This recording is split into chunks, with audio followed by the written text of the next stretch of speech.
Boa tarde, quase boa noite. Nós estamos aqui com o terceiro domingo para fazer uma discussão sobre os feminismos, né? O primeiro evento que nós fizemos foi com a feminista Cláudia Gazola, que, bom, enfim, foi muito bom porque a gente fez um panorama geral sobre o movimento, sobre as organizações, sobre as possíveis intervenções, as possíveis participações que a gente pode intervir. O segundo, nós estivemos aqui com a Janaiki, que é uma assistente social que foi maravilhosa, e com a Amanda Pereira, que também as duas fizemos uma discussão sobre o feminismo negro, né? E abrimos, então, para uma discussão que é hoje, que nós temos a honra de estar aqui com Ana Paula, que vai falar para a gente sobre o antirracismo, o que a gente pode fazer por essa luta. A ideia desse tema, né, vou falar um pouquinho só para chegar mais pessoas e a Ana Paula começar a falar. A ideia com esse tema, o antirracismo, o que você pode fazer por essa luta, na verdade, é ajudar a pensar, né? Ajudar a pensar para agir, né? Enquanto a gente está parado em tese, né? Em casa, fazendo isolamento, distanciamento social, tem muitas coisas para se pensar e se elaborar e se preparar, né? Para mim, o fundamental desse momento, além de repensar mim e ao lugar onde eu estou, é pensar qual é a perspectiva, né? É lógico que a gente tem um momento de muitas indefinições, mas também é um momento de se pensar em muitas saídas e possibilidades. Eu acho que está colocado nesse momento essas saídas. Nós tivemos recente, para introduzir o tema, 2 eventos que chamaram a atenção, né? Foi um nos Estados Unidos, a violência de um branco policial contra um negro, e a morte desse negro, aparentemente sem nenhuma razão, sem nenhuma justificativa para tamanha violência. E o segundo, que também foi muito surpreendente, chocante, foi em Recife, a semana agora que concluiu-se, uma criança de 5 anos que ficou sob os cuidados de uma patroa, né, enquanto a mãe passeava com um cachorro, e essa criança caiu do 9º andar e também veio a falecer, veio a óbito, e isso chocou muita gente, né? E o mais chocante desse processo, tanto num caso como no outro, é a forma como a estrutura de poder policial age. É como se fosse natural. A própria sociedade reproduz essa naturalidade. Ela foi trabalhar com o filho, ela devia ter deixado o filho em casa. Ou então o cara, bom, enfim, reagiu e o policial tinha que usar a força. É muito estranho, né, para mim, pessoalmente, como é que tudo isso pode ser justificado. E a importância dessa discussão entra exatamente, eu vou chamar agora a Ana Paula, para se fazer presente aqui comigo, porque eu acho que esse momento que está colocado, boa tarde, Ana Paula. Boa tarde. Tudo bom? Então, esse momento, esses eventos, esse momento de pensar, de estarmos conosco, né, é um momento para a gente pensar o que é antirracismo, né, quem participa e quem protagoniza essa luta, né, o que é que cada pessoa pode fazer para estar presente nessa discussão. E aí, a conversa com você vai ser nesse sentido, né? Mas você fica livre para colocar outras perspectivas. Ana Paula é uma mulher negra, professora da Rede Municipal de Natal, feminista, militante do movimento negro, né? E a primeira e única mulher colunista. É bacana a gente pensar isso, porque assim, uma mulher negra colunista. Eu vou aproveitar que estamos nós duas aqui, eu vou mostrar a sua página, que eu acho que as pessoas precisam conhecer, né? Precisam. Eu vou diminuir nós, eu estou aprendendo um pouco. Aí não, somos nós duas, que vamos ficar pequenininha. E eu vou mostrar aqui a tua página, né? A tua página no Potiguar Notícias, onde você tem feito várias matérias, você pode até já começar a introduzir a sua apresentação, a militância. Isso aqui são temas seus que está aqui ao lado? Isso. Ah, bacana. Quer dizer, você está trabalhando a militância que adoece, o silêncio, né, que protege. Eu fiquei muito encantada, depois eu vou olhar a sua coluna com bem cuidado, né?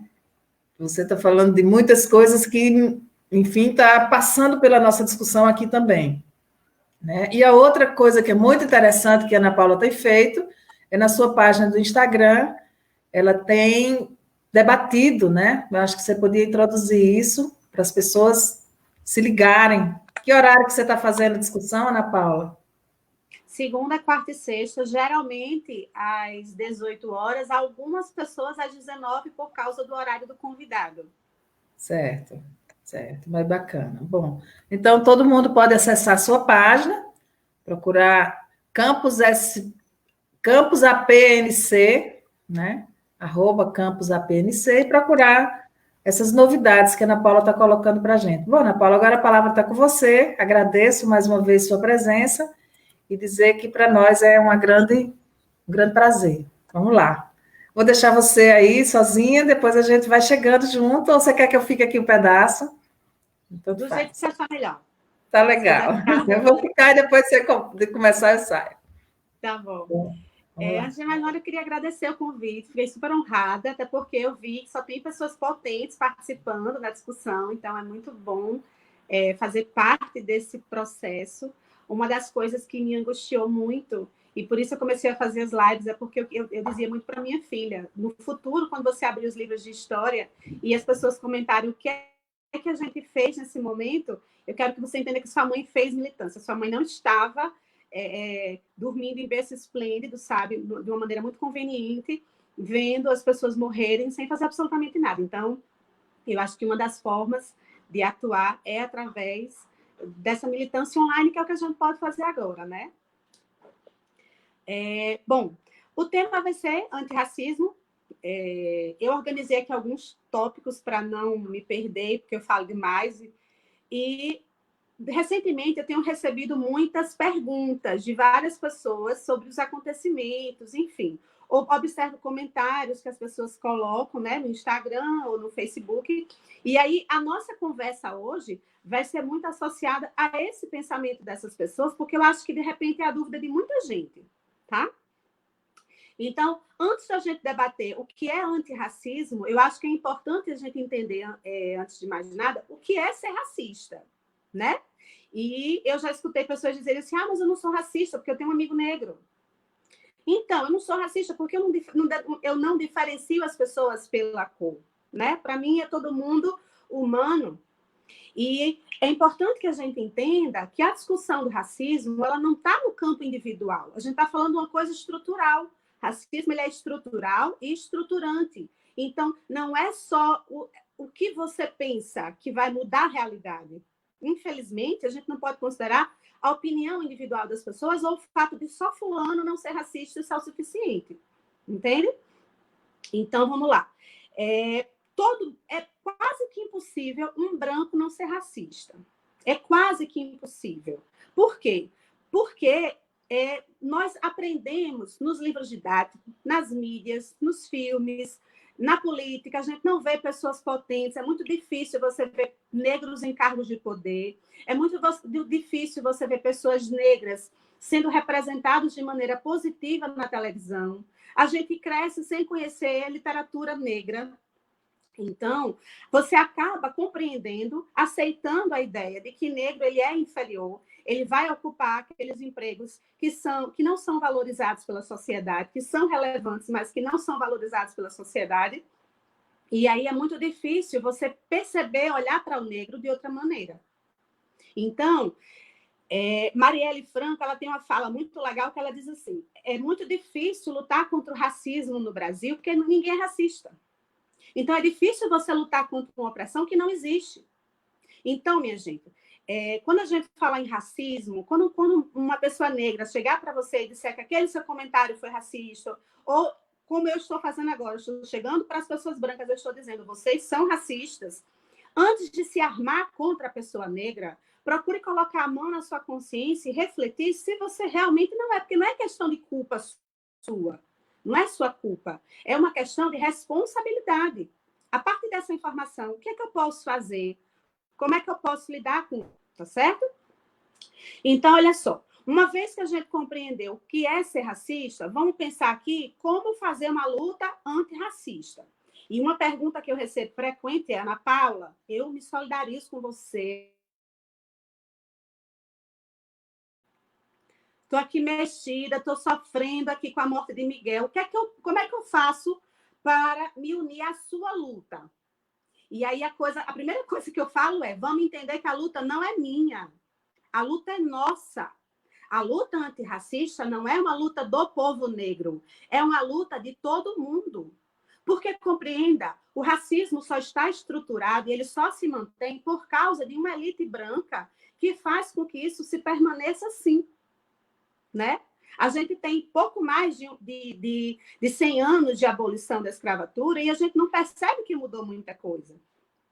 E quando a gente se coloca numa situação de alienação para o que está posto, que são aquelas questões que eu coloquei, de você estar diante da televisão e você não se questionar a ausência de pessoas negras, de você passar a sua vida inteira e não estudar literatura negra, né?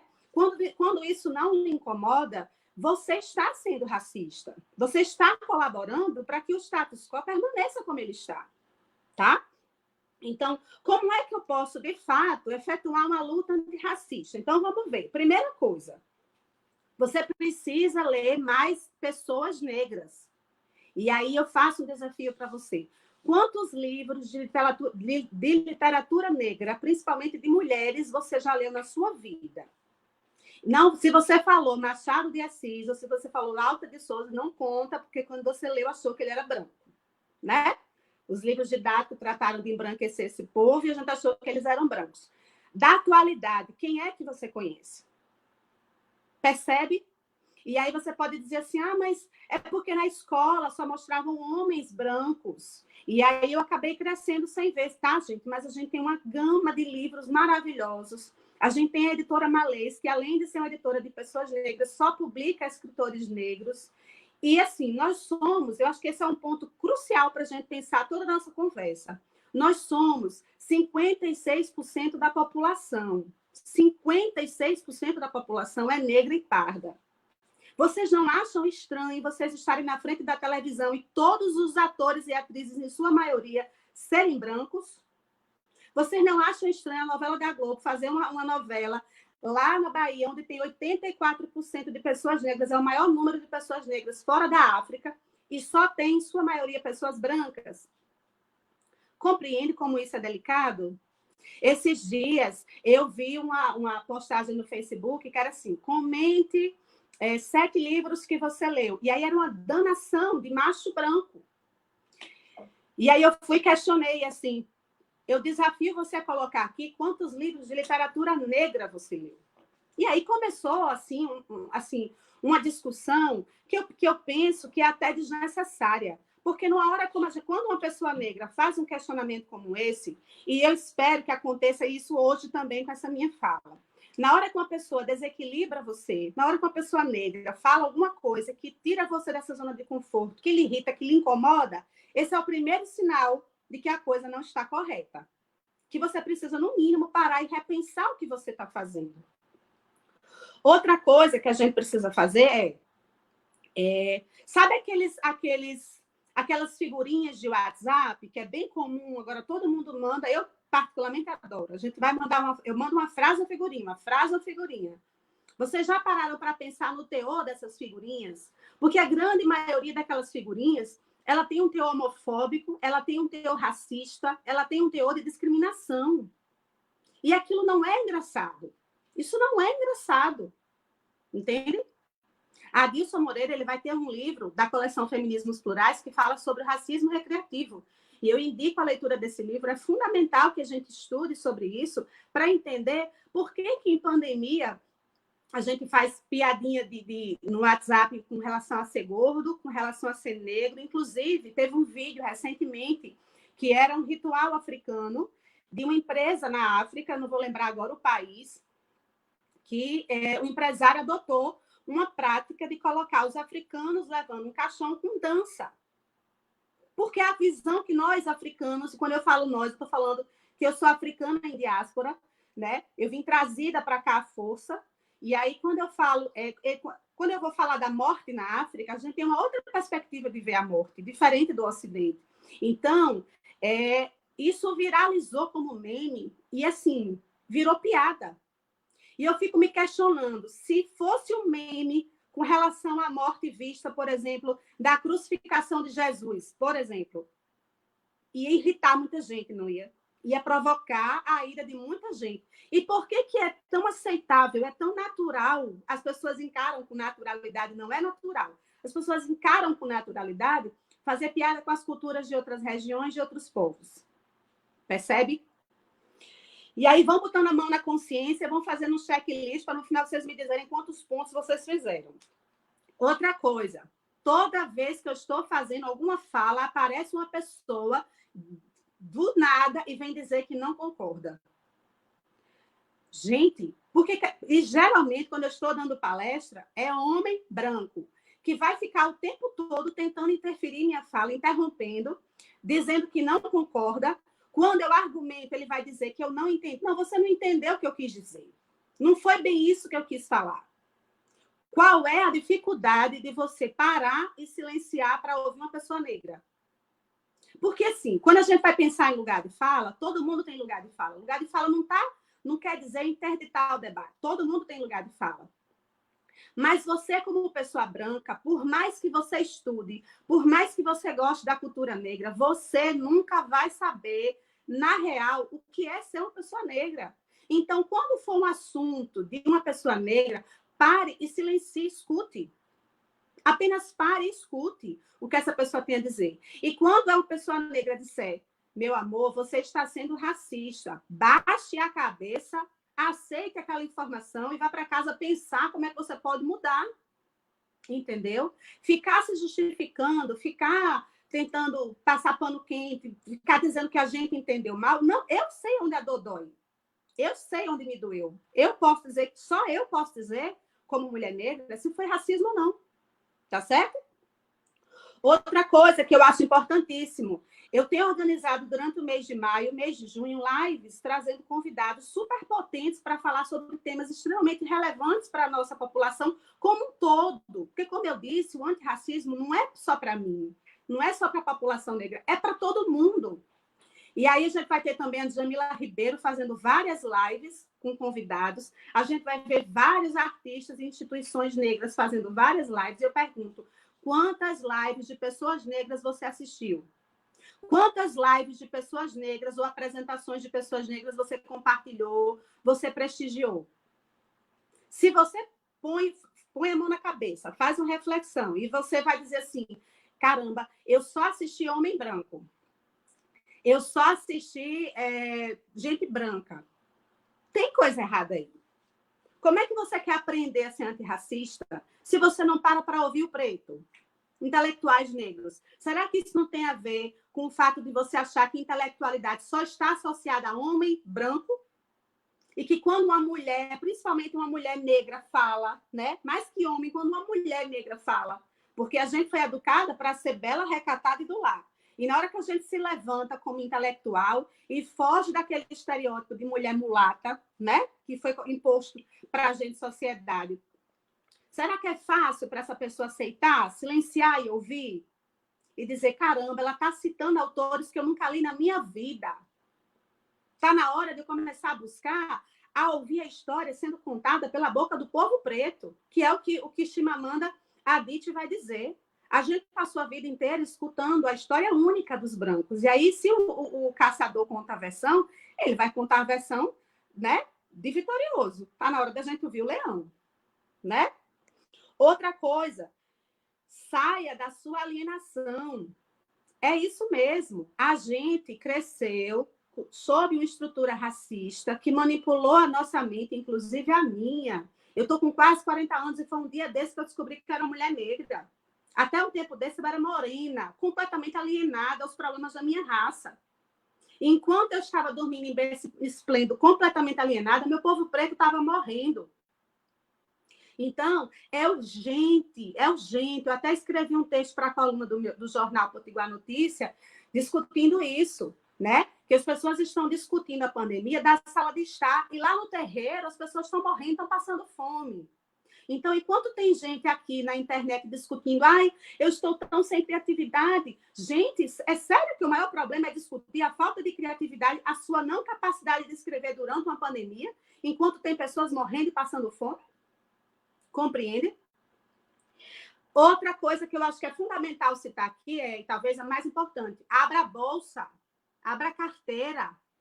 A gente não vive de amor, não. Uma maneira de você ser antirracista e você se colocar como uma pessoa que realmente respeita a nossa cultura e admira, sabe? É abrir a carteira. Tá aí os terreiros. Maria Rita, Mãe Laça, todo mundo fazendo campanha, pedindo doação de cestas básicas para os terreiros. Quantas vezes você doou, né? Quantas vezes você fez uma doação para aquele artista que você conhece, que está passando uma barra nessa pandemia? Eu fiz uma live com Bia Ferreira que ela dizia assim, se cada pessoa doar R$10 para um amigo, se 10 pessoas doarem R$10 para um amigo, é R$100, ele paga uma conta de água, uma conta de luz, gente. Então, assim, tá na hora da gente sair dessa coisa de, mas é porque eu não sabia, eu não conheço. Gente, o que mais tem é intelectual negro neste mundo. O que mais tem é gente potente falando, principalmente agora durante esse período de pandemia, tá todo mundo nas lives falando, sabe? O que está faltando é a gente sair dessa zona de conforto, sair dessa inércia, né? E ouvir essas pessoas. Outra coisa que eu acho interessante a gente falar é com relação à militância. Muita gente vai dizer assim para mim, mas então, por que vocês negros não foram para as ruas aqui no Brasil, como lá nos Estados Unidos o pessoal está indo? Por que vocês negros não estão indo? Aqui no Brasil, negro não faz militância na rua, não. Negro não faz militância, não. Eu já escutei até o absurdo de dizer que é porque o DNA dos Estados Unidos era diferente. Nos Estados Unidos, o DNA é diferente do nosso. Ai, gente, pelo amor de Deus. Sabe? Pelo amor de Deus. Não tem nada biológico aqui, é estrutural. Tudo é estrutural. Nós somos construídos historicamente, socialmente, economicamente, geograficamente. Tudo vai interferir na pessoa que nós somos. Inclusive, a minha identidade negra, ela é totalmente dependente da maneira como o branco me percebe. E Frantz Fanon vai dizer isso lá em Pele Negra, Máscaras Brancas. Né? Então, não tem como você dizer, é biológico, é natural que pessoas negras sejam, que pessoas brancas sejam racistas, como disse aquela. Não tem nada de natural. Não tem nada de natural. Isso é uma ideia que está sendo construída, está sendo perpassada de geração para geração, né? E a gente precisa quebrar com esse ciclo, urgente. Então, é preciso que a gente compreenda, primeiro, mesmo que nos Estados Unidos tenha havido o apartheid, aqui no Brasil a gente também teve e tem um processo de segregação racial. Olha as estatísticas, olha os dados. As pessoas são escolhidas pela cor.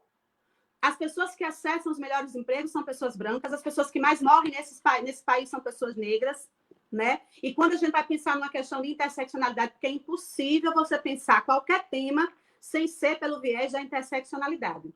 Então, quando a gente pensa que uma pessoa negra, quando a gente vai pensar no homem, a gente tem que pensar no homem, se ele for negro, a coisa já é mais grave, né? Se a gente for pensar numa escala, a gente vai ter o homem branco, a mulher branca, o homem negro, e aí vão descendo.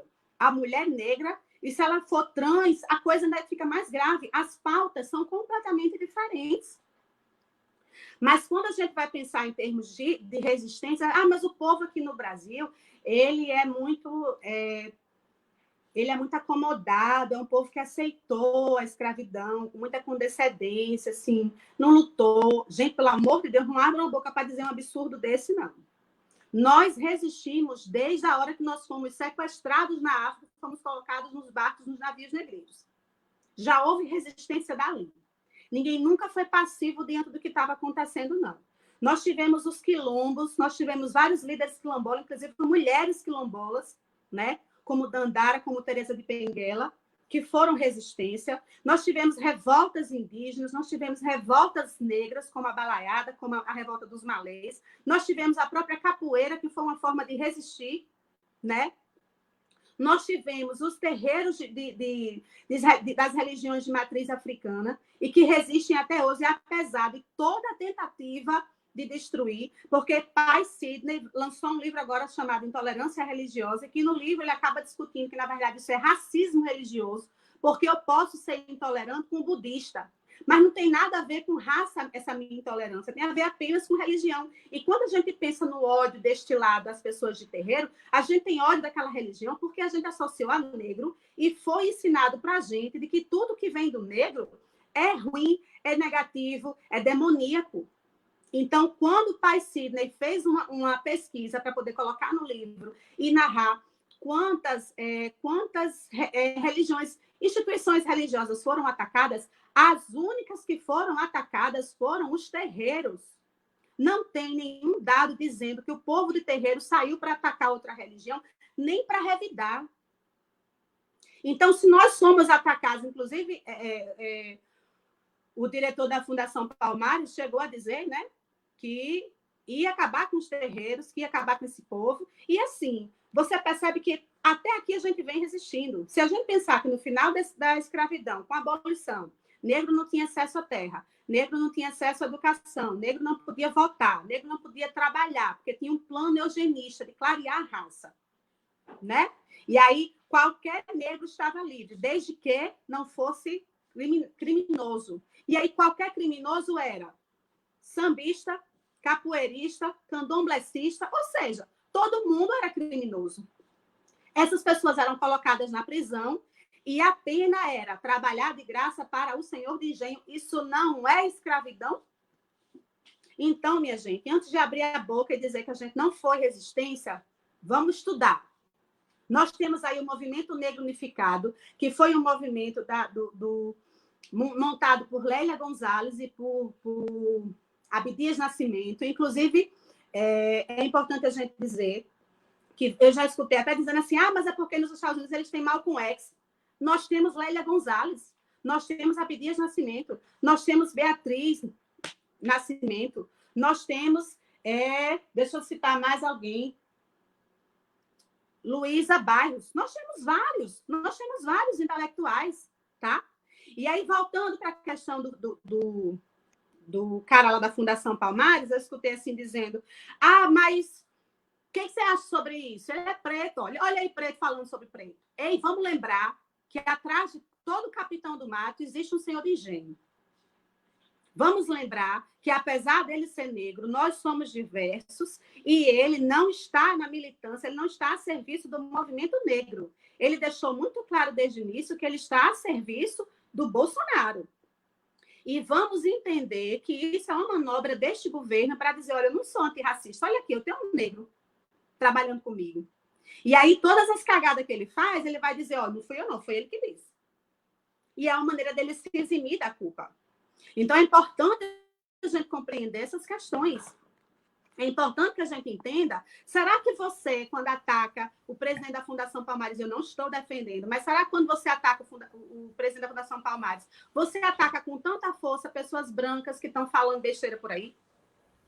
Você ataca seus pares brancos quando eles estão com piadinha racista? Eu saí de 2 grupos essa semana no WhatsApp porque estavam com piada homofóbica e se eu continuasse, eu estava sendo condescendente, eu estava sendo conivente com aquela situação, e aí tudo que eu falo, tudo que eu prego, eu estava sendo completamente hipócrita, porque se eu estou aceitando calada, estou dizendo que eu concordo. Então, minha gente, quando vocês pensarem em militância, vamos pensar numa militância mais abrangente.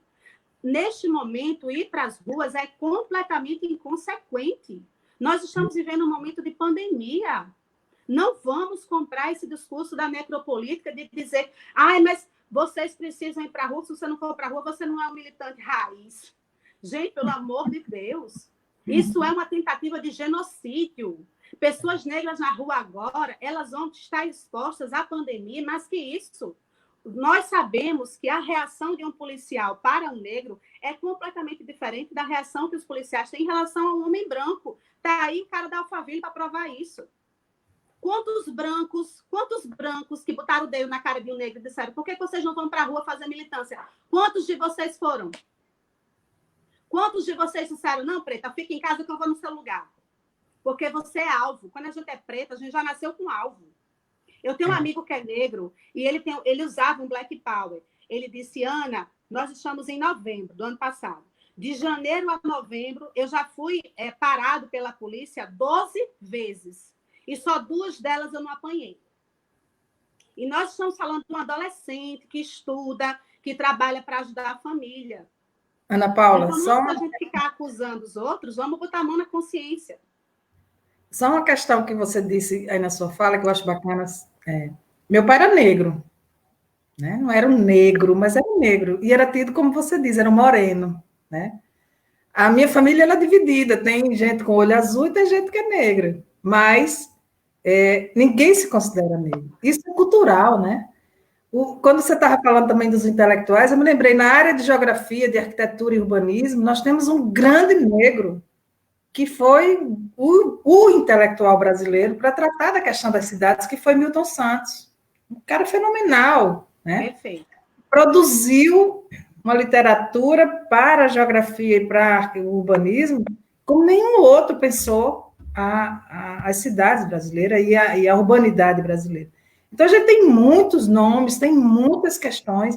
Agora, uma questão que eu queria que você abordasse, você está colocando assim, muito firmemente, né, a forma como você pensa, mas assim, essa ideia das cotas, né, se por um lado, ela é muito, do meu ponto de vista, é uma política de equidade que é preciso existir na cultura e nas políticas públicas brasileiras. Por outro, criou-se, né, por parte, principalmente dos brancos, um certo preconceito à existência de cotas, né? Que privilégio é esse que está se dando aos negros, que agora, né, nós vamos perder as vagas nas universidades, né? Hoje a UFRN, eu sou de lá, já estou aposentada, mas a UFRN hoje tem, entre pobres e ricos, hoje a gente está com quase 70% de pessoas que vieram de escolas públicas, né? Isso é bom, né? Por outro lado, tem gente que reclama, achou a qualidade, mas não foi as cotas que produziu isso, foi muito mais coisas, né? Foi, enfim, a falta de política, a falta de investimento, a falta de tanta coisa que levou a esse desastre, né? E aí eu queria que você colocasse um pouco mais sobre isso. Então, quando alguém chega para mim e diz que é contra as cotas raciais, imediatamente eu já compreendo qual é a visão que essa pessoa tem da história. Aliás, a visão que essa pessoa não tem com relação à história do Brasil. Porque pensar em cotas raciais é pensar em reparação histórica. Quando houve a abolição da escravidão aqui no Brasil, aquilo aconteceu só no papel. Porque, como eu falei, os negros eles foram proibidos de ir para a escola, eles foram proibidos de comprar terra, eles foram proibidos de trabalhar, era proibido contratar negro. E aí você vai percebendo que houve todo um déficit. Em vez da população negra ter sido ressarcida por tudo que eles sofreram, foram os senhores de engenho que foram indenizados pelas suas perdas, pela sua mão de obra. Então, quem é branco hoje não tem culpa, porque culpa é um preceito cristão, a gente está falando aqui de ciência. Mas quem é branco hoje, ele vai usufruir, eles vão, nós, vocês vão usufruir de todo esse privilégio que veio lá do começo, entende? Então, quando a gente vai vendo que não houve estrutura de educação, e aí houve toda uma precarização de acesso à saúde, essas pessoas saíram das favelas saíram das senzalas para as favelas. E até hoje a gente percebe que é assim, as pessoas que mais utilizam o SUS são pessoas negras. Então, quando o movimento negro pensou e militou a questão das cotas raciais, né, a gente estava pensando justamente que pessoas negras precisam concorrer em pé de igualdade com outras pessoas negras que têm as mesmas condições que ela, que teve historicamente as mesmas condições que ela. Então, um branco pode dizer assim, mas você roubou a minha vaga. Não, não roubou sua vaga. você concorreu com seus 200 brancos e o negro vai concorrer com aqueles 30 negros que estão concorrendo à cota. E é tão absurdo que a gente vai ver que vai ter branco que vai se declarar negro, que infelizmente aqui é autodeclaratório, o branco vai se declarar negro e vai concorrer às cotas. Então, se você não concorda com isso, por que está buscando essa estratégia? Então, não se trata, quem entrou na universidade por cota, não se trata de ter entrado com menos competência, não. A concorrência, estatisticamente, foi a mesma. Competência, o povo negro tem de sobra.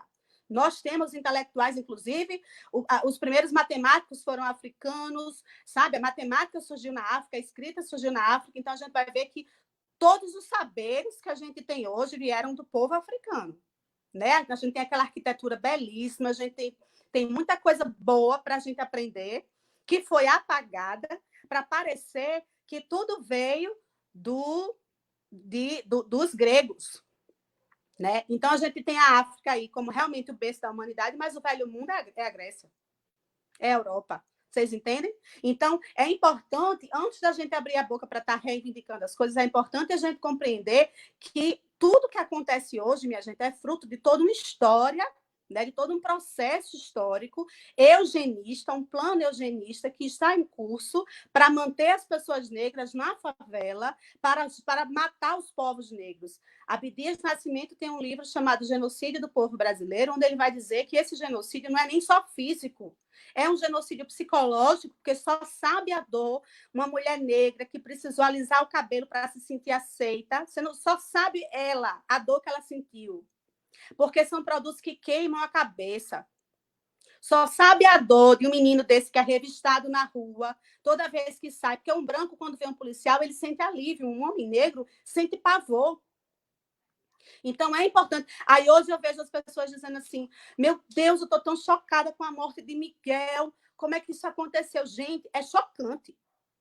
Eu não gosto nem de falar desse assunto, porque eu passei, acho que, uns 2 dias chorando sem parar. Mas quando a pessoa diz para mim que está chocada, eu fico pensando, essa pessoa estava em que mundo? Porque a cada 23 minutos morre um jovem negro nesse país. E a dor para a gente é igual. A dor para a gente é igual. Quando George Floyd morreu nos Estados Unidos, a dor para a gente é igual, porque nós temos a consciência de que todos os negros, seja lá qual for o país, nós somos irmãos. Então, é importante que a gente compreenda que se você se comoveu com a morte de Miguel, e é legítimo, é que bom que ele desestruturou, agora vamos pensar na estrutura. Porque se a gente não mudar o nosso sistema educacional, se a gente não colocar pessoas negras no poder, se a gente não mudar a estrutura, a gente vai ter a gente tem vários Miguel morrendo a cada 23 minutos. E aí, uma das perguntas que me fizeram muito foi assim, Ana Paula, e essa luta aí, antifascista? Quem é antifascista? É antirracista? Não, gente, não. É uma luta legítima, a luta antifascista? Lógico. A luta feminista é uma luta legítima? Lógico. Mas a gente sabe que nem sempre uma pessoa feminista ela não vai ser racista. A gente conhece pessoas que são feministas, que estão lutando pela pauta das mulheres brancas, e a mulher negra vai ser negligenciada. Quando as mulheres foram para a rua queimar sutiã e dizer que queriam trabalhar e não queriam mais ser vistas como sexo frágil, para ela estar ali, a mulher negra estava na casa dela trabalhando, cuidando dos filhos dela. Sojourner Truth, em 1820 e pouco, já vinha dizendo, eu arei a terra como todo homem. Eu vi todos os meus filhos serem entregues para a escravidão. E quando eu chorei a minha dor, só Jesus viu, e eu não sou uma mulher. Então, minha gente, é importante que a gente entenda que se o Brasil hoje virasse um país socialista, virasse um país comunista, virasse um país feminista, isso não impedia de ser um país racista. Então, não é que eu esteja dizendo que quem saiu às ruas, quem botou aquele rótulozinho de eu sou professor, eu botei também porque eu sou antifascista. Mas a minha pergunta é, você sabe o que é fascismo? Será que todo mundo que colocou aquele emblema sabe o que é fascismo? Será que você compreende que você até pode ser de esquerda e mesmo assim ser machista? Você compreende que você pode ser um baita militante de esquerda e mesmo assim ser racista? Você compreende que, de repente, as pautas que você está defendendo não está atingindo o meu povo preto, não está nos favorecendo em nada, e que isso precisa ser repensado, gente. Então, minha gente, eu fico feliz quando eu vejo hashtag Justiça por Miguel, quando eu vejo aquele símbolozinho do antifascismo. Eu fiquei feliz quando eu vi a telinha preta, mas vamos pensar comigo. Eu acho que toda e qualquer militância é válida. A militância não acontece só na rua, não. O que eu faço escrevendo na coluna do jornal é militância. Quando eu chamo intelectuais negros para fazer uma live comigo e debater um assunto para ver se a população acorda para aquelas questões e vai buscar outros livros, é militância. Agora, ficar de militância, colocando hashtag, colocando telinha preta no seu Instagram, saiu dali, faz aquela piadazinha racista. Quantas cestas básicas? Vamos para o básico. Quantas cestas básicas você doou para o povo de terreiro? Estão passando fome. Quantas cestas básicas? Porque a gente tem vários artistas sensacionais aqui em Natal que estão fazendo live pedindo contribuição consciente. Quantas lives você assistiu e você contribuiu com esse povo? Então, assim, acho que é bacana levantar hashtag, acho que é bacana a gente trocar as nossas fotos e tudo mais, mas a militância precisa ser mais que isso. Porque se você coloca lá hashtag Justiça por Miguel e você não levanta para comprar um livro de uma pessoa preta, se você não silencia para ouvir uma pessoa preta, você não está sendo antirracista. E aí eu gostaria de deixar como indicação, porque em todas as lives que eu faço no Instagram, eu sempre deixo indicações de livro. Eu queria deixar essa indicação desse livro aqui, que é o Pequeno Manual Antirracista da Djamila Ribeiro. Ele é maravilhoso, ele é extremamente didático, ele é baratinho, dá para você ler assim, e compreender bem direitinho como é que você realmente pode ter uma atitude antirracista. E quando a gente fala de militância contra o racismo, é importante que a gente entenda que a gente não está aqui falando só de negro. Porque o racismo que está acontecendo com o povo, o genocídio indígena também é racismo. O Bolsonaro, quando foi colocado agora no governo, ele disse: comigo indígena não vai ter nem 1 milímetro de terra. E aí eu vi um vídeo hoje, acho que foi no Quebrando o Tabu, pessoas dizendo: ele me enganou. Enganou não. Enganou não. Eu li o plano de governo dele. Eu não sei se vocês se deram o trabalho de ler. Eu li. E se tem uma coisa que ele não pode ser acusado, é de mentiroso. Tudo que ele disse que ia fazer, ele está fazendo. Então, eu sugiro esse outro livrinho aqui, Ideias para Adiar o Fim do Mundo. Gente, a câmera fica invertida. Ideias para Adiar o Fim do Mundo, do Ailton Krenak. Maravilhoso esse livro. São 2 livros baratinhos, acessíveis, uma linguagem acessível, né? Um conteúdo que dá para a gente compreender o que eles estão dizendo. E uma coisa sensacional que o Ailton fala é: esse problema que vocês estão vivendo aí com o Bolsonaro é um problema de vocês, porque nós estamos sendo assassinados desde lá da África, desde que eles chegaram aqui, invadiram aqui o Brasil e tomaram as terras dos donos que eram os indígenas. Então, nós, indígenas e negros, resistimos, como diz Maya Angelou, eu resisti e ainda resisto.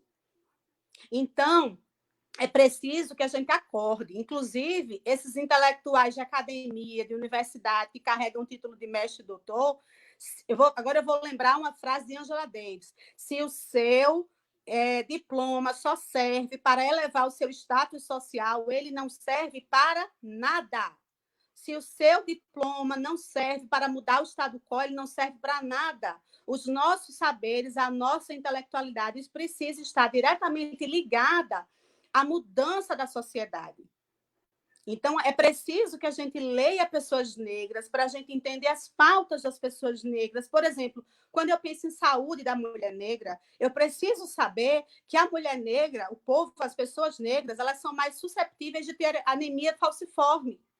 Que pessoas negras, elas têm mais pretensão, ela tem mais propensão a ter hipertensão, né? Infarto. Porque o perrengue que a gente passa é diferente.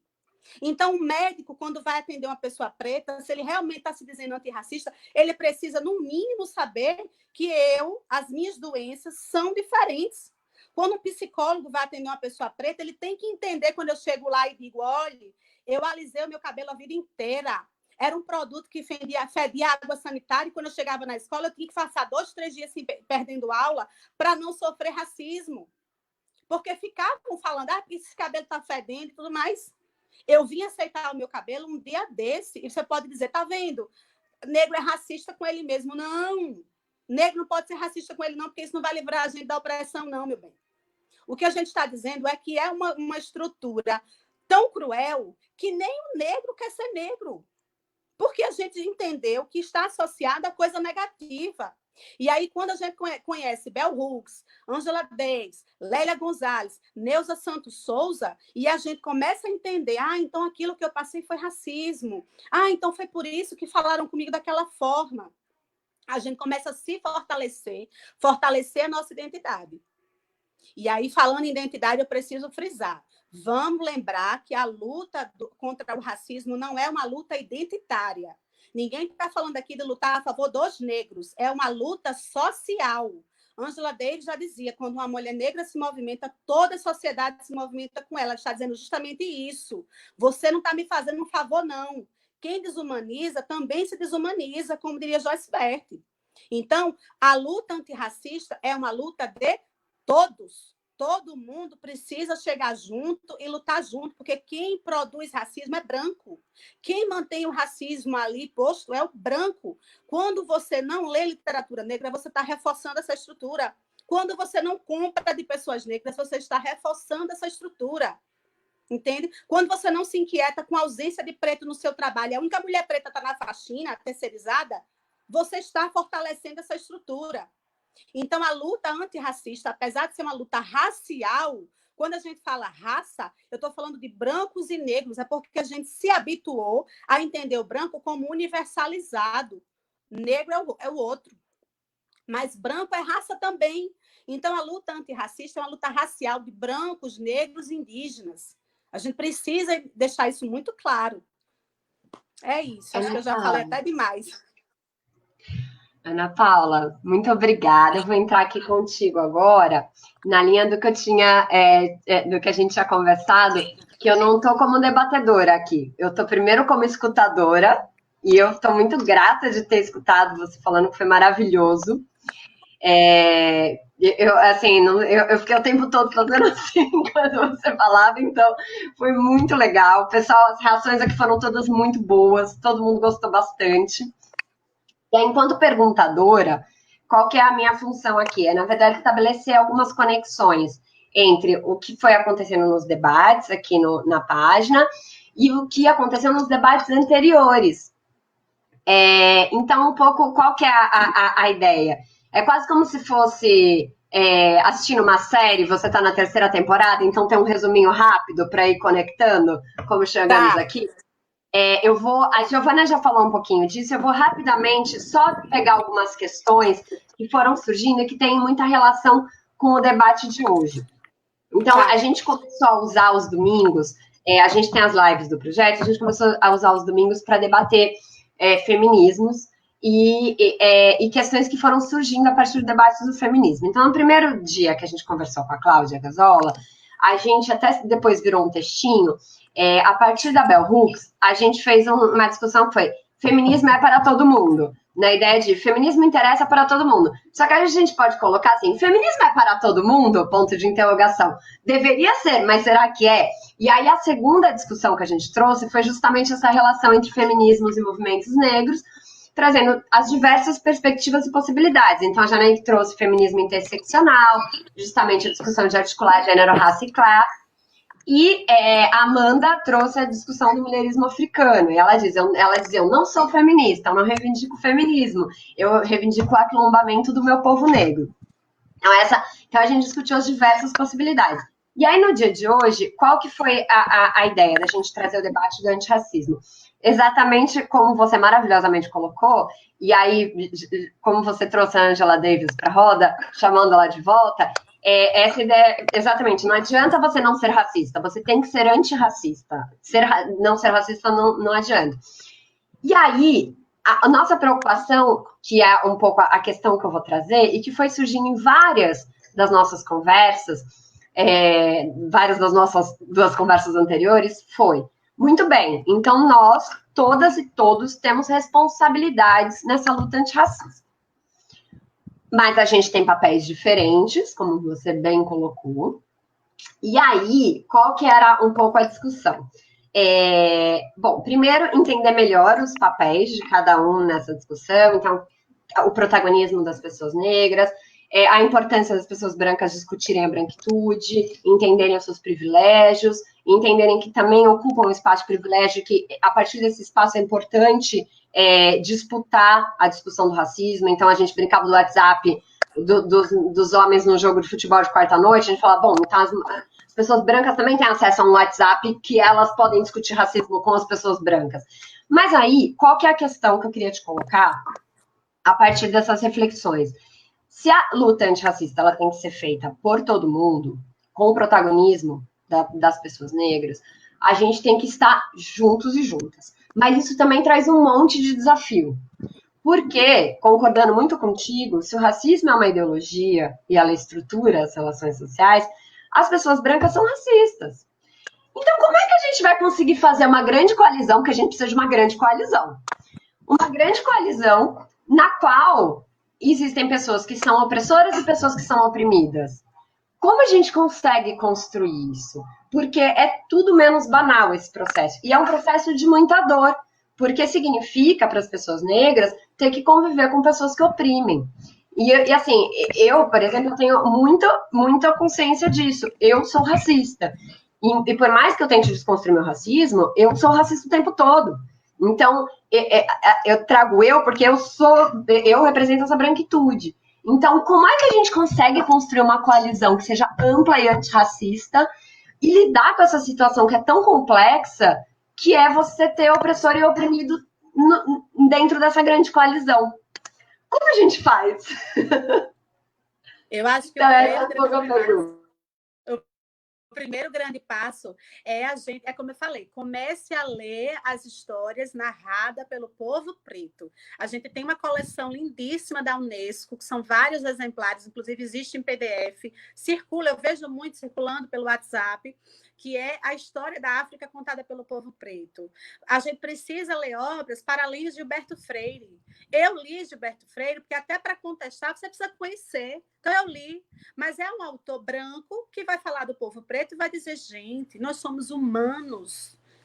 É todo mundo miscigenado. Não dá nem para saber quem é preto no Brasil. Ai, não, ferra. Porque na hora que a gente vai ser contratado, você vai ser escolhido pela cor. Na hora que a bala vier, ela vai atingir aquele que é retinto. Não é quem é branco. Entende? Aí eu já escutei algumas pessoas dizendo assim para mim, mas eu sou branca e eu também sofro, eu sou pobre, eu também sofro. Gente, quando a gente está falando que quem é branco já nasceu com privilégio, não é a gente negro que está dizendo que lhe deu esse privilégio, não. É a estrutura racista que está posta, que já determinou que pessoas brancas, só por serem brancas, elas já vão ser mais... Por exemplo, empregada doméstica. A empregada doméstica vai ser uma profissão desvalorizada, ocupada pela maioria das mulheres negras, porque as mulheres brancas elas são preteridas, elas são escolhidas para outras funções. E quando elas ocupam esse cargo, elas ganham mais do que mulheres pretas, só porque são brancas. Então, eu não estou aqui hierarquizando as dores, não. Eu não estou dizendo que a mulher negra, a gente sofre mais, que não estou dizendo isso, não. Eu estou dizendo que na hora que a gente for pensar pautas sociais, na hora que a gente for pensar políticas sociais, eu acho que esse é o grande ponto. Quando você for pensar as políticas da sua empresa, quando você for pensar o seu plano, o seu projeto político-pedagógico na sua escola, quando você for pensar em quais literaturas você vai levar para a sua casa, ou para a sua vida, ou para a sua escola, ou seja lá para onde for, você precisa estar atento. Eu estou... considerando uma quantidade de pessoas pretas aqui, eu estou levando isso em consideração, entende? Então, eu acho que a grande maneira da gente fazer essa militância é pensar, por isso que eu acho que a interseccionalidade, inclusive que foi um termo cunhado por Kimberlé Crenshaw, que é uma mulher negra, é importante que a gente entenda que não tem como você pensar nada sem você pensar o feminismo negro. Porque a interseccionalidade, sendo uma pauta do feminismo negro, tudo está ali dentro. Não tem como você pensar. Por exemplo, Sueli Carneiro vai dizer que raça faz classe. Então, as pessoas que mais estão na situação de extrema pobreza são pessoas negras. Ai, mas eu sou pobre e eu sou branca. Eu não estou dizendo que você não sofre como branco. Eu estou dizendo que na hora que um político desse, que está lá governando, um governador, um presidente, um senador, na hora que ele for pensar qualquer coisa para a população, ele precisa ter um olhar interseccional. Na hora que você for pensar a sua empresa, precisa ter um olhar interseccional. Quando você for pensar a sua escola, precisa ter um olhar interseccional, porque não adianta você ter, por exemplo, uma escola particular, porque na pública a gente entra por concurso. Mas na escola particular, se a criança negra... Eu tenho uma amiga que a filha dela estuda numa escola particular e ela é a única menina negra na sala. Então, não adianta a professora, quando você vai... Ela faz o que a gente chama de teste do pescoço. Quando ela olha para o lado, ela só vai ver criança branca, ela olha os professores, só tem professor branco, as pessoas que estão em cargos que são considerados potentes são pessoas brancas, que é a coordenadora, a psicóloga, a diretora, e quando ela vai procurar o povo preto, está na faxina. Eu não estou dizendo que a faxineira e o porteiro não são importantes, não. São profissões extremamente importantes e extremamente desvalorizadas socialmente.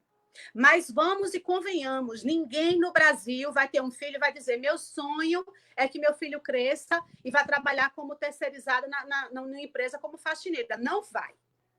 Então, essa é a primeira prova de que a gente precisa fazer um trabalho social de políticas públicas. Eu vi recentemente, Jamila Ribeiro, inclusive, trata disso no livro dela, quando houve esse problema da Previdência, né? Todo mundo foi para a rua por causa da Previdência, todo mundo se comoveu, todo mundo se mobilizou, e não, porque vai ferrar todo mundo, ninguém se aposenta mais, tal e tal. Eu não lembro de ter visto essa comoção nacional quando as empregadas domésticas passaram, desde a época da escravidão, e eu tenho até um texto sobre isso, que é de Mucama, a empregada doméstica. Elas trabalham sem férias, sem a carteira assinada, sem nenhum direito trabalhista. Então, ser antirracista está atento a isso. Joyce Bert tem uma frase que eu acho que é um soco no estômago. Ela diz assim: você trabalha pela emancipação das mulheres ou pela sua emancipação pessoal? Você, branca, preta, indígena, quando você está ali na rua fazendo suas palestras, ganhando sua fama, né? Porque isso é só fama. Quando você está lá ganhando sua fama como intelectual, quem é que está na sua casa trabalhando? A mulher preta? Pagou os direitos trabalhistas dela? Ela recebe com carteira assinada? O filho dela está onde? Ele tem condição de estar numa creche? Porque se a situação de Miguel, eu escutei gente dizendo isso também, que a gente estava até conversando antes da live, né? Mas ela tem culpa, porque ela levou o filho para a casa da mulher lá, e aquela mulher não tem a obrigação de cuidar dos filhos dos outros. Gente, pelo amor de Deus, isso é um comentário desumano. E aí a gente volta para a questão da interseccionalidade. Se a gente pensar na condição da mulher, de um modo geral, vamos dizer assim, a gente já vai perceber que é uma pessoa, e quando a gente pensa em mulher negra, a maioria é mãe solteira, né? Vive numa condição de periferia, e quando não tem escolaridade, então ela vai acessar subempregos. E quando ela vai acessar esse subemprego, ela precisa, como uma creche que tem aqui perto da minha casa, que as mulheres fazem fila de madrugada para conseguir uma vaga. E aí, quando você não consegue acessar uma vaga para colocar seu filho nessa creche, como é que você faz para trabalhar?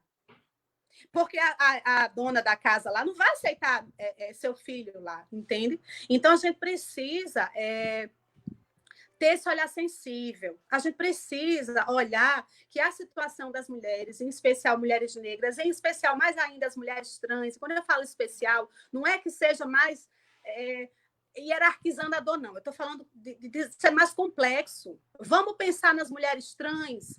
Quantas mulheres trans você já leu? Quantas mulheres trans passam na sua timeline? Quantas você segue? Quantas você escuta? Com quantas você aprende? Entende? E aí eu não estou me isentando, não. Eu não estou aqui dizendo que eu estou acima de qualquer suspeita, não. Esses dias eu estava no meu Facebook e eu postei um negócio que eu achei engraçado. Um rapaz foi no meu privado e botou assim: Ana, não me leva a mal, não, mas a sua piada foi homofóbica. Aquela postagem é homofóbica. Aí eu parei, voltei lá na postagem e olhei agora com o olhar de quem é LGBT. QIA+. Quando eu li, eu realmente vi que tinha um cunho homofóbico. Apaguei, voltei e pedi desculpa. Aí ele disse assim, engraçado, a maioria das pessoas se irrita quando a gente diz isso. Aí eu disse, mas é porque eu aprendi as duras penas que quando alguém diz para a gente, olha, você está sendo homofóbico, você está sendo racista, você está sendo xenofóbico, gordofóbico, a gente baixa as orelhas, escuta, pede desculpa e fica atento para não fazer besteira de novo. Entende? Então, acho que a grande questão é leia preto, leia LGBT, saia da sua bolha branca, hétero, sabe, de elite, saia dessa bolha e fique o tempo todo alerta, o tempo todo. Porque apesar de preto não ser racista, mas ele também pode reproduzir o machismo. É como uma mulher. Não existe mulher machista, mas ela pode reproduzir esse machismo. Mas a gente precisa pensar. Enquanto as mulheres brancas têm medo e quem vai dizer isso é a Audre Lorde, não sou eu. Enquanto as mulheres brancas têm medo que os filhos cresçam e reproduzem, se tornem machistas, né? E coloquem toda aquela opressão contra ela, as mulheres negras têm medo que seus filhos não voltem. É isso.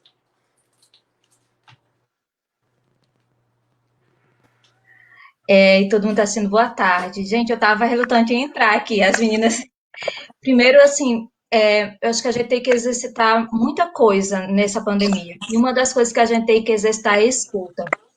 Ontem eu estava conversando com um amigo que ele falou que assistiu diversas aulas, né, lives, que é o novo normal da gente agora é assistir live, né? E aí ele disse que numa live, o Nissan, que é um publicitário famoso, acho que ele deu uma entrevista para a CNN, eu não participei, não assisti, mas ele disse que o novo normal é escutar. Que o novo normal na comunicação é a gente escutar. E aí, então, é isso. Eu queria muito agradecer você. Acho que as pessoas que estão aqui no chat estão dizendo muita coisa, agradecendo, falando que foi muito boa, que a gente está tendo uma aula, assim, e realmente é uma aula. É muito difícil a gente não ser racista. Quando eu coloco isso que me incomoda, e tem que incomodar mesmo, sabe? Tem que sair da zona do conforto. Porque durante muito tempo, na minha família, a gente tem pessoas negras, meu irmão, minhas primas, mas ninguém falou de racismo. Ninguém falou que as pessoas eram negras. E aí um dia eu descobri que meu irmão era negro. Porque eu descobri uma pessoa falando, poxa, será que ele tem condições daquele trabalho para ele? Ele é negro. E aí eu fui questionar, caramba, por que que? Eu fiquei pensando, como assim? Como que o trabalho dele não pode ser um trabalho legal porque a cor dele impede isso? Isso nunca aconteceu comigo, isso, pelo contrário, as pessoas sempre acham que as pessoas brancas têm condições de trabalhar mais. Eu não via pessoas brancas ocupando cargos, como você falou, na área de limpeza. E fazer esse questionamento dói muito, porque a gente vê o quanto a gente é privilegiado e o quanto a gente é racista. Quando a gente vê uma pessoa negra em situação de vulnerabilidade, a gente se cala. Quando a gente vê que a população negra é a população mais encarcerada. Então, na minha vida, eu tive fases de muito incômodo. E uma das fases de muito incômodo é agora, de estar aprendendo que a gente não escutou durante muito tempo. E eu, assim, eu desejo muito que essa onda antirracista, ela não seja só uma onda temporária, pela morte nos Estados Unidos, porque a gente já viu tanto isso acontecer, né? Eu estava conversando com amigos negros, ele falou, Márcia, mas isso já aconteceu antes, lembra? Já aconteceu isso tantas vezes e a gente não faz nada. Aí eu digo, será que essa pandemia não traz essa possibilidade desse novo normal, não ser um normal que trate o antirracismo como questões pontuais, porque casos isolados aconteceram? Então, assim, é que agradecer. Eu queria só fazer uma consideração assim, com relação a esse novo normal. Porque quando a gente pensa em novo normal, a gente está pensando que antes estava normal. E estava normal ver as pessoas negras serem mais encarceradas, ver mulheres negras recebendo menos anestesia durante um parto e menos assistência pré-natal, ver crianças negras ocupando essencialmente espaços de escola pública, né? Então, assim, eu acho que é mais uma expressão que a gente usa deliberadamente, sem de repente nem pensar direito o que está falando. O novo normal, e antes estava normal? Entende? Então, a gente não tem que caminhar para o novo normal, a gente tem que caminhar para uma nova realidade. Eu, sinceramente, não acredito que eu chegue a ver mudanças substanciais, assim, muito, sabe, saltos agora, em vida. Eu acredito que as minhas ancestrais bateram o chão para que eu passasse, chegasse até aqui. Então, quem eu sou é fruto de tudo que eu aprendi com Lélia Gonzalez, com Abdias Nascimento, com Luísa Bairros, enfim, com todas as outras. E eu espero que a geração da minha filha, dessa moçada que está vindo agora, que já vem com outra mentalidade, ela realmente consiga já colher alguns frutos do que a gente plantou agora. Então, assim, é muito bom estar esse debate, porque uma das perguntas era que esse novo normal, o que é que a gente acha desse novo normal? Se a gente está dizendo que é o novo normal, então antes estava normal. Acho que você já responde umas perguntas, assim, na sua fala já vem pergunta. Eu não estou conseguindo localizar perguntas diretas, mas estou vendo aqui muitos questionamentos. E aí, estava assim, esse novo normal, porque agora está uma fase de todo mundo achar que o novo normal é isso. Eu acho que a gente tem que discutir o que é normal, porque antes não estava, né? Então agora não precisa ter nada novo. Tem que parar de naturalizar as coisas. Aí a Eliana colocou aqui, desnaturalizar as situações, né? Porque são produzidos discursos, né? A gente precisa fazer isso. Aí tem a companheira Socorro, que está aqui, companheira Aparecida. Tem tanta gente legal no chat que a gente podia passar horas aqui conversando. A Patrícia colocou muita coisa aqui. Tem muita gente. Professora Socorro maravilhosa, minha companheira do partido. Então, assim, a gente precisa debater muito isso. Eu queria ver com a Giovana, com a Mariana, se elas têm perguntas diretas aqui do pessoal do chat. Eu não estou conseguindo localizar, mas acho que a Mariana pode entrar aqui e ver se ela tem pergunta. Eu acho que o debate foi tão rico e a gente está com tanta necessidade de escutar. Estou entrando rapidamente dizendo que não tem pergunta, todo mundo está mais comentando. Eu acho que era bacana a gente ler alguns comentários, né? Por exemplo, a Patrícia Elias faz 2 comentários bacanas. Um diz assim: racismo é problema dos brancos, temos que resolver, temos que discutir. Ela faz uma outra colocação que diz assim: posso ser humano? Não. Posso ser humano, se humano, ser humano, uma ótima pessoa, mas ainda assim, isso não me exime de ser parte dessa construção racista, não me exime na prática do racismo. Aí vem Maria do Socorro, maravilhosa, que ela ontem estava numa live linda também aqui. O professor Silva Almeida reforça a necessidade de buscar as leituras eurocêntricas para buscar o contraponto, para desconstruir o racismo e as relações sociais da sociedade. Ainda Socorro. É aquele conceito de femicídio, né? Ainda Socorro. Nós somos mais de 52% da população, mas quem ocupa os cargos de poder e decisão é o povo branco. O que falta? Uma pergunta aí. Uma pergunta, o Socorro colocou uma pergunta. Eu queria fazer uma pergunta para a Amanda. Para você fazer para a Amanda na live que você vai fazer com ela, né? Você vai fazer uma live com a Amanda. A Ana Paula, ela é colunista e faz live. Queria que você fizesse a pergunta para a Amanda, se a gente pode fazer um debate depois com várias mulheres negras, uma roda de conversa que eu acho que era importante. Então, convida a Amanda, estimula a Amanda a mobilizar. Eu estou fazendo aqui através de você, mas já fiz isso a ela, mas ela fica relutante em participar de tudo que é atividade, mas sobre autocuidado. A Amanda faz um trabalho lindo de autocuidado com várias mulheres negras e mulheres brancas também, porque eu faço parte da roda de autocuidado dela, né? Então, assim, eu queria muito que a Amanda trouxesse esse autocuidado para a gente fazer uma live. Vamos organizar isso com ela? Então, essa é a primeira pergunta. Na verdade, é um pedido para você fazer, Amanda. E a outra, Ana Paula, é que você convide o pessoal agora para discutir com você os temas que você discute aí na sua live. Eu não sei qual que vai ser a discussão, eu sei do autocuidado, as outras eu não sei. Mas eu queria que você fizesse isso. Olha e só, a minha pergunta é como a gente... Vamos deixar essa pergunta de Conceição, ou de Socorro para o final? Eu pensei que já estava encerrando, porque... Não. Ela vai comentar as suas falas, depois eu vou ler alguns comentários e a gente deixa essa pergunta. Legal. Tá certo? Então, vamos ótimo. Lá. Então, me tira daqui, deixa só ela agora um pouquinho. Deixa eu me tirar primeiro. Então, respondendo a professora Socorro, ela é um intelectual, eu faço parte do grupo Negedi com a professora Socorro, aprendo muito com a professora Socorro, assim, a gente precisa, além de aprender com os negros e mulheres negras, aprender com os mais velhos. A professora Socorro é uma referência para mim. E eu fico muito honrada em saber que ela veio ouvir a minha fala. E quando ela pergunta assim, como é que a gente pode fazer para que pessoas negras ocupem espaços de poder? Primeiro, a gente precisa pensar em políticas públicas que deem condição de mudar essa estrutura educacional que está posta. Porque se crianças que estão na escola pública, né, que não têm acesso, não é que a escola pública não seja uma educação de qualidade. Eu defendo que os melhores professores do Brasil estão na escola pública, né? Mas a gente sabe que ali é uma estrutura sucateada, a gente sabe as dificuldades que esses professores enfrentam, e aí para essa a gente sabe das dificuldades que essa criança enfrenta, porque a maioria vai para a escola sem comer, né? A maioria está ali numa estrutura que favorece o envolvimento com o tráfico, né? E eu não estou dizendo, não estou naturalizando o crime, eu estou dizendo que esse povo já foi empurrado para essa condição, e para a criança negra é muito difícil romper com essa realidade, porque acaba sendo um ciclo contínuo, né? E às vezes o pai já está preso, a mãe morreu de overdose, então é uma estrutura complicada para essa criança ela parar na sala de aula e realmente se concentrar, porque condições ela tem, inteligência para isso ela tem. E aí, quando a gente consegue pegar esses alunos, porque a maioria dos professores, quando vê aquele aluno mais indisciplinado, ele diz assim, graças a Deus fulano não veio. Hoje eu vou conseguir dar minha aula. Ele não percebe que era justamente fulano que mais estava precisando daquele carinho desse professor. Então, a gente percebe que a gente precisa ter uma estrutura, uma mudança nas políticas públicas para garantir boas escolas e condições para essas pessoas estarem na escola.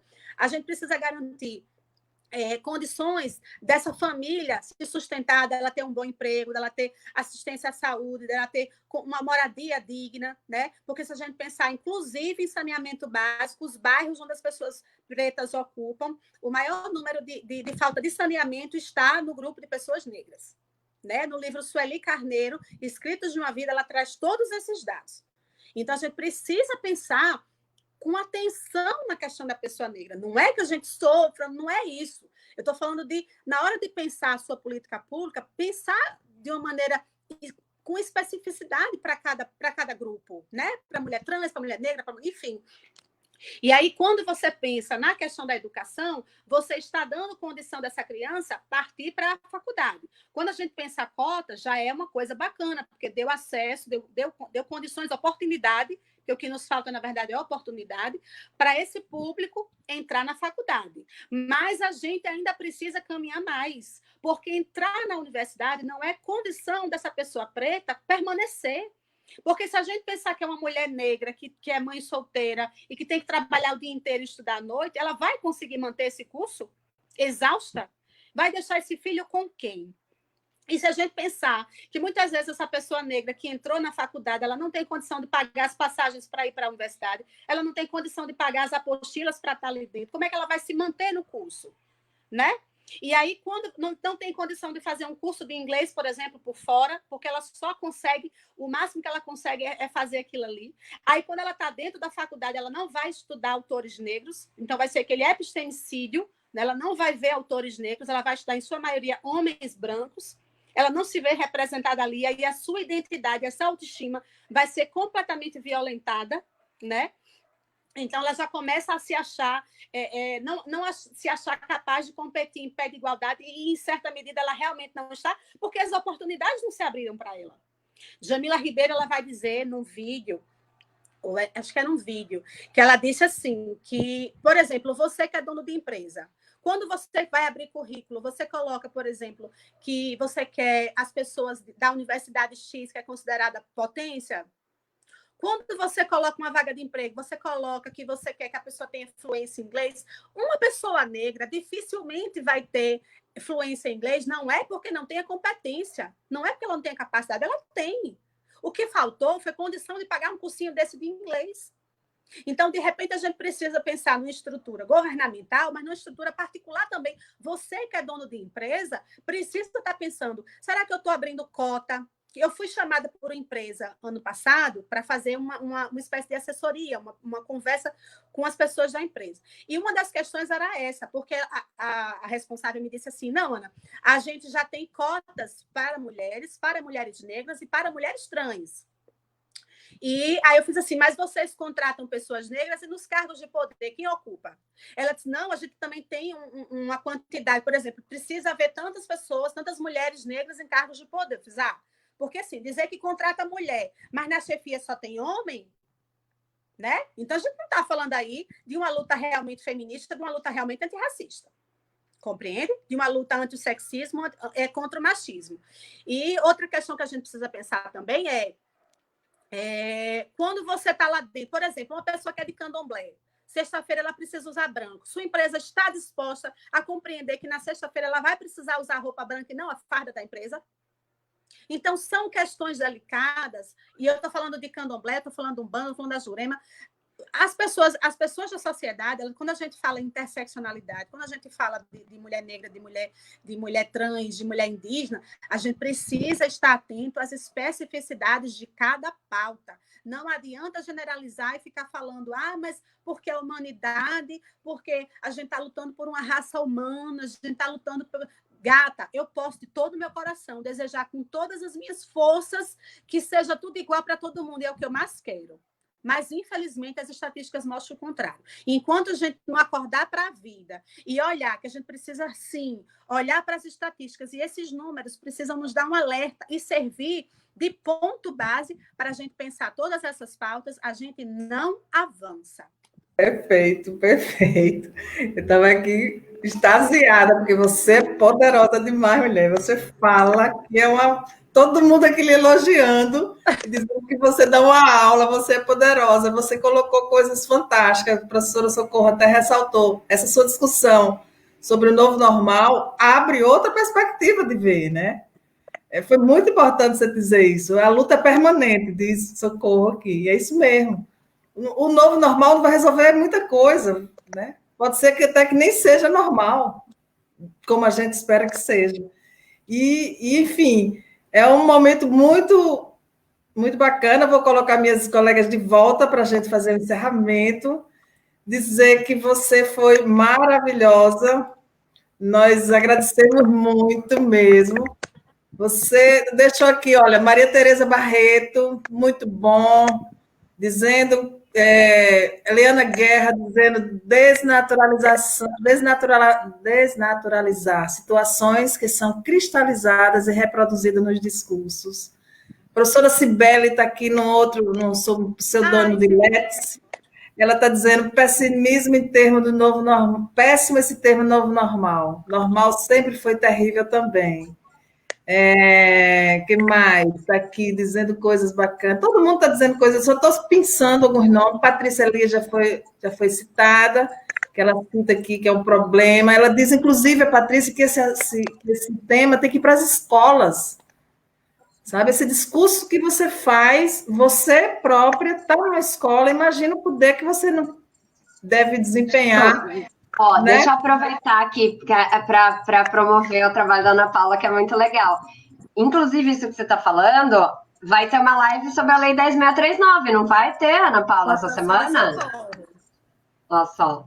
Justamente para discutir a questão com Socorro, né? Com a professora Socorro. Socorro, olha aí. Vamos botar aqui. Vamos botar ela aqui. Né? A professora Socorro, que é poderosíssima aí, professora Socorro vai fazer essa live.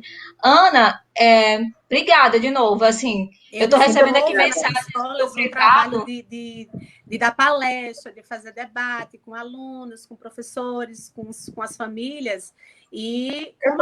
Não era para eu estar aparecendo. Eu estou mostrando a sua... Eu fiz errado. Está certo agora? Está aparecendo? Tá aparecendo o Instagram. Não. Pronto, a ideia era essa. Eu fiquei aparecida aí, mas não era minha intenção, não. Olha só, aqui é o Instagram da Ana Paula. Ela vai fazer essa live maravilhosa com a professora Socorro. Aproveite, segunda-feira, amanhã, né? Isso daqui amanhã é a coluna dela no Potiguar Notícias. Né? E para encerrarmos mesmo, eu queria colocar esse post aqui somente, que é o do grupo RN Solidariedade Covid. Né? Nós temos em torno de nós cerca de 80 pessoas que estamos nos mobilizando para produzir EPIs, é bom deixar bem claro, são voluntários que estão contribuindo para esse projeto de fazer EPIs. Nós já distribuímos mais de 12 mil protetores faciais em acetato para a rede pública, principalmente para aqueles servidores que são pouco lembrados, como maqueiros, o pessoal da portaria, o pessoal que faz limpeza ASG, eles nunca têm a proteção que deveria ter. Então, a gente está destinando, e agora a gente está investindo na produção de capotes de napa impermeável também para proteção desse pessoal. Então, essas contas que estão aí é de Hermínio, meu parceiro, nessa luta, e nós temos como objetivo apenas produzir EPIs para quem está lá na ponta, que, em geral, são pessoas muito pobres, em geral, são negros, né? Então, coincide com esse tema de hoje, e a gente está fazendo esse trabalho no sentido de colaborar com o serviço público e promover minimamente um pouco mais de segurança para quem está lá. Tem aí nossos telefones, também estão à disposição, o de Hermínio e o meu, né, para quem quiser entrar em contato, quem não puder anotar. Ana Paula, eu acho que, por enquanto, é isto. Acho que você tem ainda muito a nos dizer. Infelizmente, o tempo é curto. Agradecer a Mariana, agradecer a Márcia, maravilhosa, todas as duas, e a você, mulher. Foi muito bom, sabe? Dá uma certa energia saber que a gente tem gente como você e outras tantas que estão aí lutando, se emocionando e nos emocionando. Isso, para mim, essa transmissão de hoje me emocionou muito. Você foi muito vigorosa. Muito obrigada, viu? Pega a Ana Paula no Insta, não perde uma live dela, que essa semana vai estar incrível. Um beijo, gente. Muito obrigada. Beijo, obrigada, meninas. Eu amei. Obrigada.